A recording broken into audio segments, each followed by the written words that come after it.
So folks, today we are talking about why Marvel doesn't want to use any other variation of Kang after Jonathan Majors. It seems like they were thinking about dropping the character of Kang from the MCU entirely, maybe even before all the drama with Majors started. Now, a lot of people are probably thinking, well, Jonathan Majors got arrested and was found guilty, so of course Marvel was going to fire him. And while that's true, it doesn't automatically mean Kang was going to stay either. Many people are upset because they thought Marvel could just recast Kang with new actor, which they've done it before with other characters. Remember when they recast Rhodey with Don Cheadle? Or more recently, when they recast Thunderbolts Ross with Harrison Ford after William's heart passed away? So why not they get the new actor for a Kang, right? Well, as it turned out, the timing of Jonathan Majors being fired actually lined up with Marvel's other plan. It wasn't really something that they were hoping Majors would be guilty, of course. But once it happened, it fit into their bigger idea of getting rid of Kang from the MCU anyway. So according to a report from reliable insider Daniel R. Picker, Marvel wasn't just dropping Kang because of Majors. They were already thinking about moving away from the character, and instead of keeping Kang, they went with a new villain, Dr. Doom. When they thought about recasting Kang, they noticed that people weren't that excited about him as a villain. So Marvel decided to boost interest by casting big name Robert Downey Jr. as Dr. Doom. Now let's talk about this for a minute. They could easily keep Kang in the picture. After all, he's been set up for Loki Season 1, Ant-Man the Wasp, Quantumania, and Loki Season 2. There was a lot of groundwork laid for him as next big bad in the MCU, but then Quantumania didn't do well, and fans weren't really impressed by Kang's storyline. It sounds like even before all the legal stuff with Majors happened, Marvel had already started thinking about replacing Kang. They had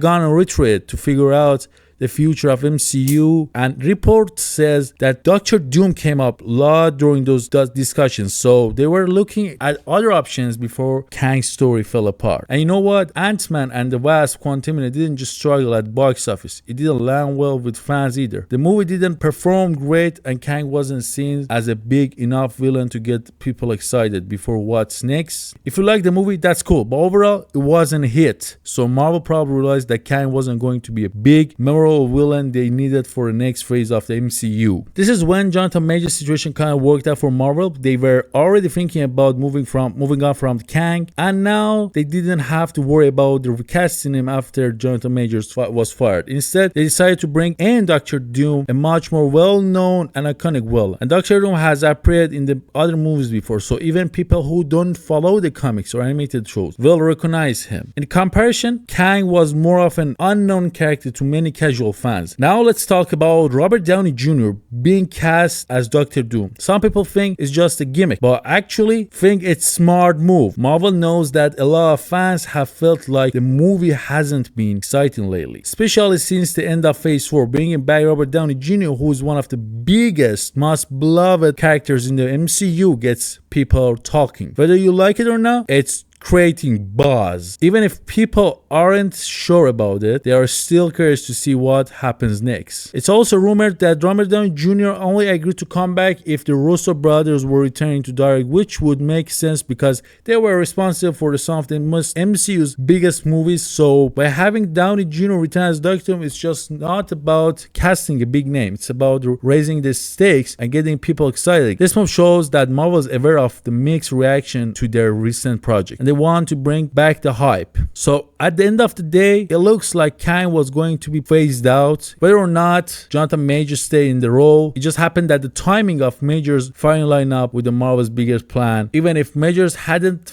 been found guilty, it's likely that Kang's time in the MCU would be cut short. Now with Dr. Doom stepping into the role of the main villain, we are heading into a new chapter with MCU, and having Robert Downey Jr. play Dr. Doom adds an extra layer of excitement and curiosity. In the end, Kang didn't really resonate with the fans the way Marvel hoped, and Dr. Doom is a much bigger and more complex character that fans are eager to see. So it's no surprise that Marvel decided to make the switch. Let me know what you think about this kind of move that they decided to just simply get rid of the Kang. Not just, it wasn't because of Jonathan Majors, they were just planning it. And are you really a fan of Dr. Doom? You want it to be in a movie? I'm personally, I'm kind of have more high for Doctor Doom than Kang, but it won't make sense if we had both of them in the like same storyline. That was it. Thank you for watching. Don't forget to subscribe. Don't forget to like. And if I didn't mention anything in this video, make sure to comment below. See you next time.